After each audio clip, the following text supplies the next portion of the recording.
Hammaga salom, hurmatli youtuberchilar, sizlar charchamayapsizlar. Sizlar bilan yana Ergashev Ruhon, Kaminayu Kamtaran. Xush kelibsizlar The Imaginary World of Mohirga.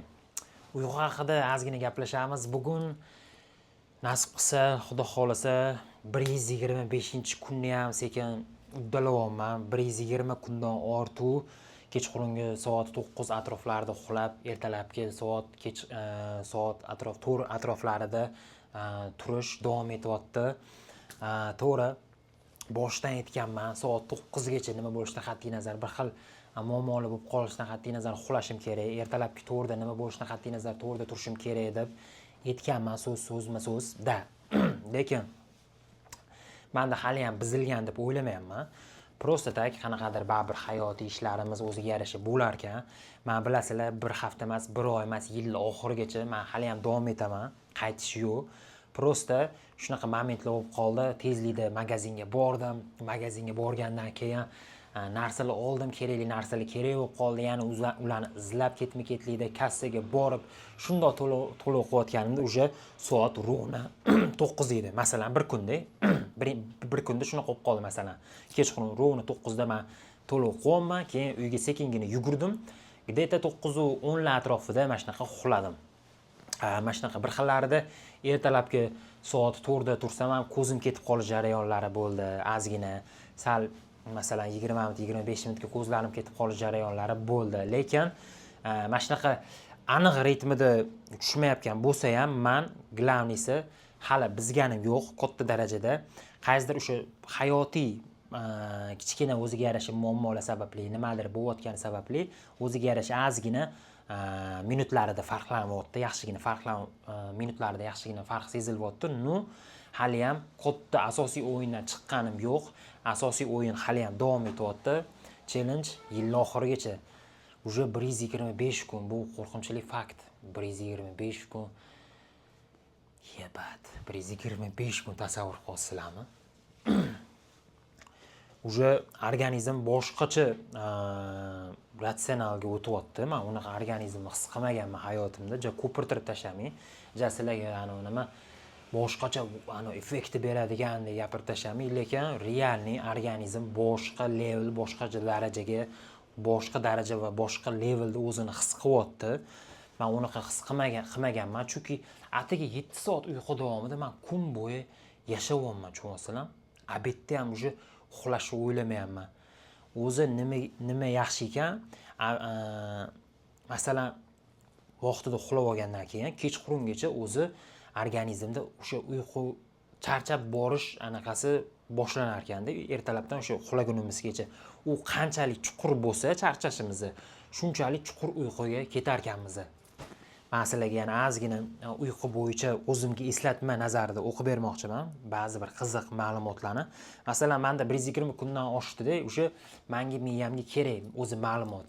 O'zi mana shu 120 kunlik uyquyim ozgina bo'lsa ham menga nima narsa beryapti, o'zi nima mazmun degandek, men o'zimni kichkina harakatimni sekin uni davomlashtirishim, uni yaxshilab mustahkamlashim uchun men yana miyamga eslatishim kerak. O'zi bu nima uyqu? Uyqu mavzusi o'zi qanaqa edi? Chunki odatiy holga aylanib qoladi-da, masalan, oddiy hayotda, rutinada ketaverilsa, oddiy narsa. Prosta oldindan oddiy mana shunaqa uxlanish kerak edi. Men yillar davomida unaqa oddiy zamonaviy hayotda ko'p ko'rganimiz, kechqurun ko'p yashaganligim tufayli mana shu oddiy narsa уже menga hozirgi paytda yana oddiy tusga aylandi. Bundoq qarasam hozirgi paytlarda shunaqa yuribman. O'zi uxlash oddiy narsa-yu do'ma. O'zi uxlashimiz kerak o'sha soatda. O'zi uxlanmagandan keyin, конечно, boshqa kasalliklarga o'tib ketib qolinar ekanda. Masalan, o'zim uchun ozgina miyamga eslatish uchun va sizlarga ham huzur bo'lish uchun uyqu bo'yicha men ozgina gapirib beradigan gaplarim bor. Xo'p.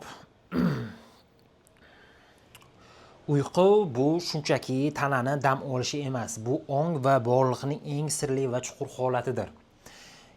Ilmiy falsafa, neyrofalsafa nuqtai nazaridan uyquni quyidagicha fundamental ustunlar orqali tushunishimiz mumkin. Ongning transformatsiyasi, metamorfoza deyilar ekan. Falsafa uyqu ongning yo'qolishi emas, uning shakli o'zgarishidir. Tana o'ladi, ong yashaydi. Uyqu paytida tashqi dunyo bilan aloqa uziladi. Ichki simulyatsiya miya tashqi signallarsiz ham o'z realligini, tushlarni yaratishda davom etadi. Evolyutsion filtr ong uyg'oqligida keraksiz ma'lumotlarni o'chirib, xotirani qayta yuklaydi, perezagruzka qiladi uxlayotganimizda. Neyrobiologik reallik ilmiy asos. Ilm fan uyquning miyaning eng faol tozalash va tiklanish jarayoni deb biladi. Ilm fan uyquni miyaning eng faol tozalash va tiklanish jarayoni. Bunaqa hayotda agar shu kerakli vaqtida uxlab o'sha miyadagi uyquni olmasak, chunki o'ziga yarasha muammolar ko'pda, finansiviy muammolar bor, oilaviy ish yuzasidan muammolar bor, sog'liq jihatdan, keyin yana qo'shimcha nimadirlar to'g'irlash kerak, kelajak muammolari bor yaxshigina, to'g'rimi? Keyin o'tmishimizda o'ziga yarasha muammolari bor. O'shanda miyaga biza undan battar og'ir berib qo'ymasdan uxlashimiz kerak ekanda, xohlasak, xohlamasak. Chunki uxlab, uni qaytadan filtrlatib, uni onga o'sha miyamizni yengib, yana levelga olib chiqib olmasak, tamomda. Ayniqsa buni hozir tezlashib ketgan sanoat, dunyo unaqa bo'yicha o'zi uxlamaslik katta jinil ekanda, yaxshigina to'g'risi. Xullas, qay joyga keldim? Neyrobiologik reallik ilmiy asos. Ilm fan uyquning miyaning eng faol tozalash va tiklanish jarayoni deb biladi. Limfatik tizim uyquda miya hujayralari kichrayadi va toksinlar, beta amiloidlar yuvib tashlanadi. Sinaptik plastiklik kun bo'yi yig'ilgan keraksiz neyron aloqalari kuchsizlanadi, muhimlari mustahkamlanadi. REM bosqichi. Bu bosqichda miya uyg'oqlikdan ko'ra faolroq bo'lib, hissiy xotiralarni tahlil qilar ekan. Xullas, keyin eksistensional ma'no, kichik o'lim. Antik falsafadan boshlab uyqu va o'lim egizak tushunchalar hisoblangan. Menlikning yo'qolishi. Chuqur uyquda REM sizning meningiz, ismingiz va ijtimoiy statusingiz vaqtincha mavjud bo'lmaydi. Ego shok. Har kecha biz o'zligimizni yo'qotishga rozi bo'lib to'shakka yetamiz va har tong qayta tug'ilamiz. Vaqtning sinishi. Uyqu fazosida vaqt va makon qonuniyatlari mutlaq buziladi. Tushlar simvolik borliq. Falsafiy nuqtai nazardan tush bu miyaning o'zi bilan o'zi gaplashishidir. Xaos tahlili. Miya uyg'oqlikda yashira olmagan qo'rquv va istaklarni ramziy shaklda vizuallashtiradi. Yangi gipotezalar. Ong osti tizimi kunduzi yechimi topilmagan muammolarga kutilmagan kreativ yechimlar taklif qiladi. Xulosa qilib aytadigan bo'lsa, uyg'oqlik bu dunyoni o'rganish davri bo'lsa, uyqu o'sha o'rganilgan dunyoni anglash va o'zlikni saqlab qolish uchun berilgan eng buyuk biologik va falsafiy mexanizmdir.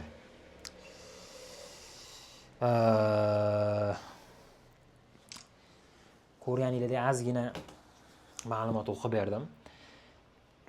Xullas, miyani filtrlaydi, miyani tozalaydi, kerakli hissiyotlardan tozalab, kerakli hissiyotlarni yana mustahkamlaydi.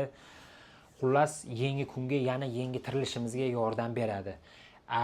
Odam yoshligiga ishonib, masalan, men yana o'zim yoshligimga ishonib, masalan, imkoniyatim bo'lib turib, qonun qoidani buzadigan bo'lsam, imkoniyat beriladi menga bu hayotda qonun qoidani buzishga, uni o'yin kulgu qilishga, uni ustidan kulishga menda imkoniyat bor, energiyam bor, pulam bor. Lekin ertasi kuni men nazorat qila olmaydigan muammolar, miyamdagi o'sha to'xtab qolishi, miyamni ishlamay qolishi, miyam yana uyquni o'ylashi, kechqurun endi yana bugun uxlayman joyida.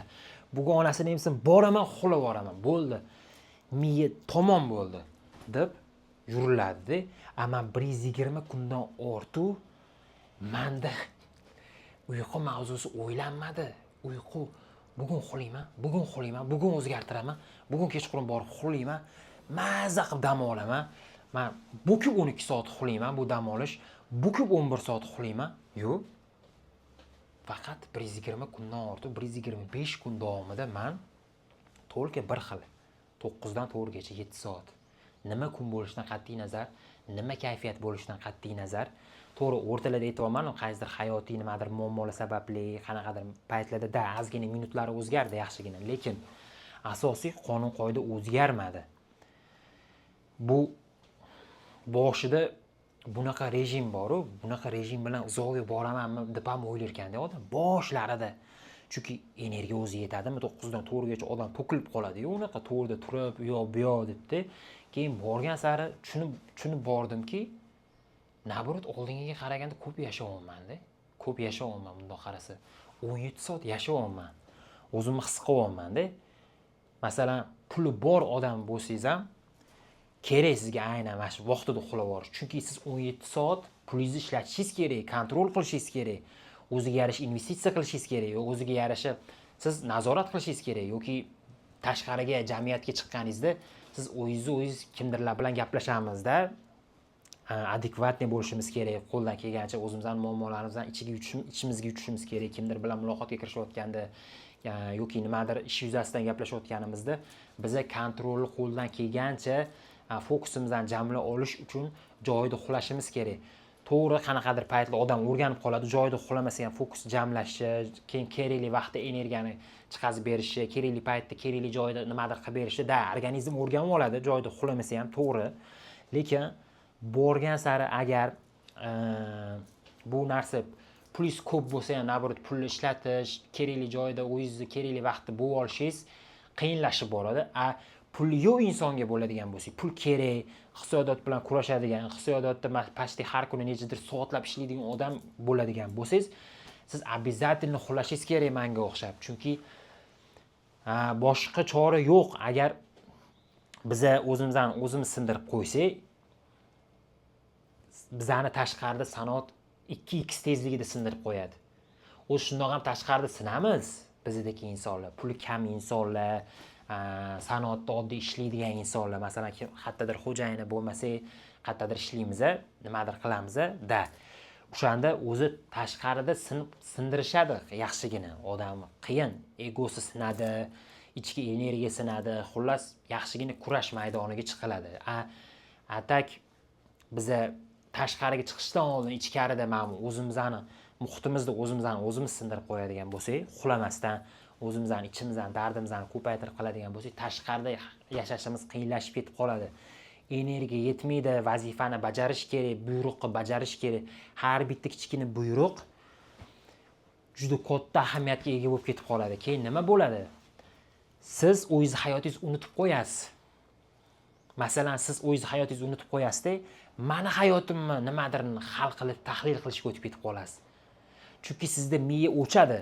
Masalan, hozir men agar o'zimni vaqtimda uxlamaydigan bo'lsam, qonun qoidani buzadigan bo'lsam, men tashqariga chiqqanimda kimlar bilan ko'p soat o'tkazadigan bo'lsam, ularni hayotiga berilib ketib qolaman va ularni hayotini nimadirni men hali sizlarga isbotlayman, hayotingni bizaman degan narsaga o'tib ketib qolishingiz mumkin.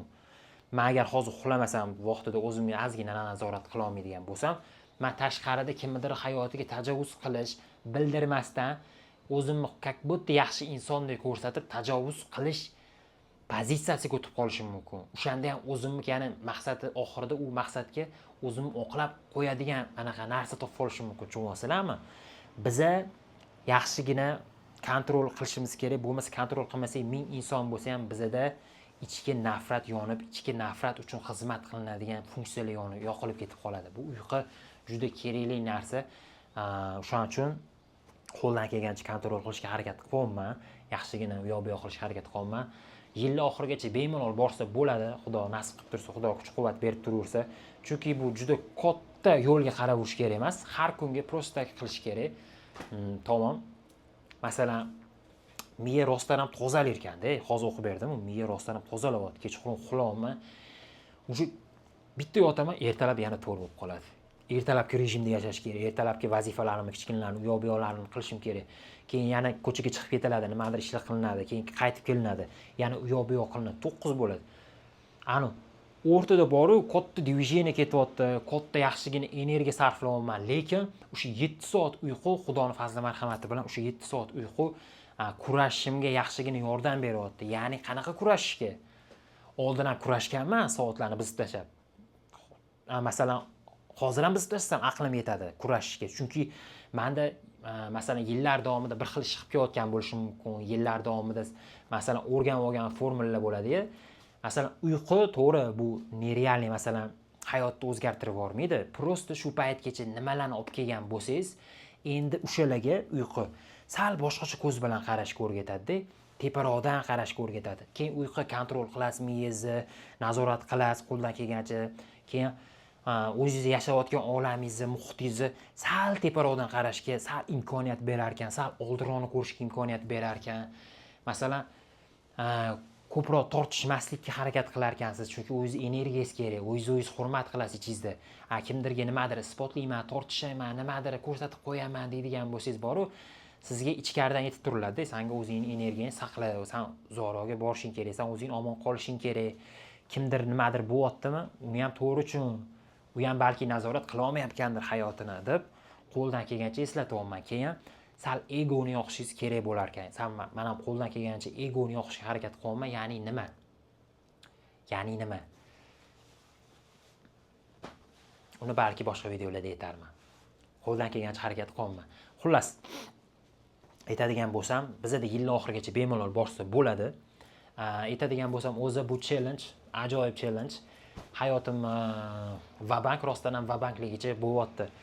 Bu yerdachi bitta narsa bilan bizni hayotimizdan o'zgartira olmas ekanmiz. Jarayon, как будто boshqa jarayonni, biz qaysi jarayonni boshlaydigan bo'lsak, xohlamasak boshqa eshiklar jarayoni o'sha jarayonni tortar ekan. Qanaqa jarayonni biz oldida bo'ladigan bo'lsak, biz boshda o'ylamagan jarayonlar tortilib ketishi boshlanar ekan, bir-biriga bog'lanib ketib qolar ekan.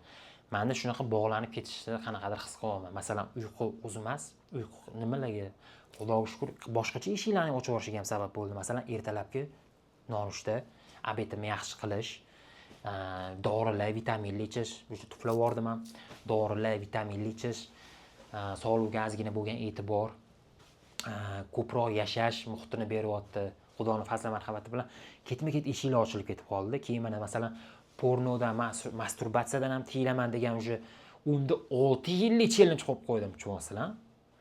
Miyani nazorat qilish, bir-biriga bosim berish, jarayon bir-birini tortib ketib qolar ekan. Keyin anu narsa bo'lyapti-da. O'rtada turish qiyin ekan, tushunasizlar? Yo dakansi bu yoqqa o'tib ketish kerak, yo dakansi u yoqda bo'lish kerak-da. Menda nima narsa bor xarakterimda, men ko'pincha nima yashardim. Yo, men ja yomon ham bo'la olmayman, ja yaxshi ham bo'la olmayman. Ja yaxshiligiga harakat ham qila olmayman, ja yomonga ham bo'la olmayman. O'rtani olardim-da ko'pincha, lekin adashmasam Fidap xo'jayin aytganmidi? Adashmasam, brat ismlari esimdan chiqib qoldi, Jamshid ekanmidi ismlari? Yo, boshqacharoq edi, adashmasam. Xullas, Fidap fast food CEOsi, shu brat bitta podkastda adashmasam aytgan edilar. O'rtada bo'lish yomon, yo eng yomoni bo'l, yoki eng yomoni bo'l, yoki eng yaxshisi bo'lishga harakat qil. O'rtada bo'lishdan qo'rqish kerak. Masalan, nimadir yomon sohada ham shu o'zini zo'rla, ular bitta o'zgarsa ham yaxshi narsada ham ular zo'r bo'la oladi deganda o'sha odam. Xullas, o'rtada bo'lish bu yomon, orosat deyilganda, shu boshqacharoq zo'r tushuntirgan edilar. Hozir aniq aytib bera olmadim, qo'ldan kelgancha aytib berishga harakat qildim. Xullas, o'shaning uchun men o'zimning xarakterimni bilaman-ku bu gal. Men o'rtada zerikishimni bildim-da, o'rtada parod qilib qo'yishim, orqaga qaytib qo'yishim mumkinligi uchun men vabankni tanladim. Ya'ni qaytib bo'lmaydigan qonun qoidani qo'yish kerak dedim. Keyin ketidan men zerikyapman-ku, faqat uyqu. Yo'qdan keyin men nimani olib tashlashim kerak? Qo'shishdan oldin hayotimda nima juda katta anaqa menga o'ziga yarasha ta'siri bor, rutinamni o'ziga yarasha sal-pal rutinamni sal-pal izdan chiqazib yuborishi mumkin bo'lgan hodisalardan nima deb men porno va masturbatsiyani izlab topdim va uni 6 yil, uni xudo xolos pornoda playlistida gaplashamiz u mavzuni. Hozircha uyquga keladigan bo'lsak, uyqu prosta tak kunduz ishlaydigan bo'lsangiz, uje necha soat kunduz ishlashingizdan qat'iy nazar, masalan, kechqurun yashagim keladi-yu, kechqurun odam rostdan ham kechqurun eng zo'r romantika keladi-da. Kino ko'rish, masalan, serialni qo'yib olib, nimadirlarni qo'shanib, masalan, ancha shunaqa yashaganman-da, serialni, kinoni ko'rib olib yoki pornoni qo'yib olib, takoy nimadir ichib, qo'shanib yoki masalan tashqarida chiqib ketish, havo zo'r bo'ladi, kechqurun hech kim yo'q, dim. To'g'ri, ertasi kuni bilib turasiz voqli turishingizni, lekin amallab yana turib olarman, shu ishga borarmiz-da, shu ishga deyiladi, lekin bu kichkina bo'lgan xatti-harakat juda boshqa eshiklarni o'ziga ozgina tortar ekanda, ozgina yaqinlashtirar ekan. Ya'ni bizda boshqa muammolar eshigini yaqinlashtirar ekan. To'g'ri, bu narsa baribir bu eshiklarga kirmasligimiz mumkin, boshqa eshiklarni yaqinlashtirsa ham. Lekin taqdirimizda shunaqa narsa yozilgan bo'lishi mumkinki, agar men adashmasam boshidagi videoyimda ham uyqumda ham aytganmidim, bilmayman. Masalan, mohir taqdiringda kechqurun soat 9 da uxlab, ertalab soat 4 da turib, shunaqa rejimni tanlasang, balki boshqa eshiklar ochilish imkoniyati yozilgan bo'lsa-chi. Sen hali yetardimda uyqudan oldin ko'chada ketayotganimda mamaqa deydigan kunlarim ham bor edi. Sen hali uyquni to'g'rilamayapsan, qo'ldan kelgancha kulli narsani to'g'rilamayapsan-da, qanaqasiga sen taqdirni ayblay olasan? O'sha ishlarni qilib ko'rganda, balki taqdirda o'sha ishlarni qilsang, boshqa eshiklar ochilib ketish imkoniyati yozilgandir deb o'zimga o'zim ozgina eslatib turardim-da. Uyquda ham balki shunaqa deb boshladim. Uyqu va bankini ham shunaqa qaror qildim. O'sha cho'kkanimdan keyin uje oldinga yurmasa bo'lmaydi. Orqaga ketilyapti uje. Kelajagiga nimadir investitsiya qilish uchun uyqu tanlandi va bank qilindi, qayt bo'lmaydigan, ya'ni shu YouTubedan voz kechaman degan narsalar bilan tashab, o'zimni bloklab tashladim-da. Keyin o'sha narsa miyamga urildi-da. O'sha rostdan ham tasavvur qiling, sizning taqdiringizda kechqurun vaqtida uxlab, ertalab vaqtida turganingizda boshqacha taqdir yozilib ketib qolgan bo'lsa-da, uyqungizda agar o'zingiz xohlaganingizcha bizib, yo'q qiladigan bo'lsangiz, boshqacha taqdir yozilib ketib qolgan bo'lsa. Chunki baribir sanoat hozirgi yashayotgan davrimizda shunaqangi o'zi atilabdan bosqichma-bosqich shunaqangi ko'p etajli qilib tashalganki, uni baribir ozgina-ozginadan chiqib ketishingiz kerak. Iloji yo'q, tepaga ketish iloji yo'q. To'g'ri, o'rtada 0.1% odam keladi, odamlar chiqadi. Ular qonun qoidalarni yaxshigina buzib tashlasa ham, ular boshqacha darajada baribir tepaga qarab ketaveradi. Ular baribir tepaga qarab ketaveradi. Lekin biz unaqa insonlarni qaraydigan bo'lsak, adashib qolamiz. Juda katta foiz aholi baribir biz qonun qoidalarga bo'ysunishimiz kerak. Qonun qoidani bilishimiz kerak, lekin qaysidir qonun qoidalarga baribir bo'ysunishimiz kerak. Har doim hamma qonun qoidani bizaman, har doim men omon qolaman, har doim meni omadim boshqacharoq, o'zi meni Xudo boshqacha siylagan bandasiman.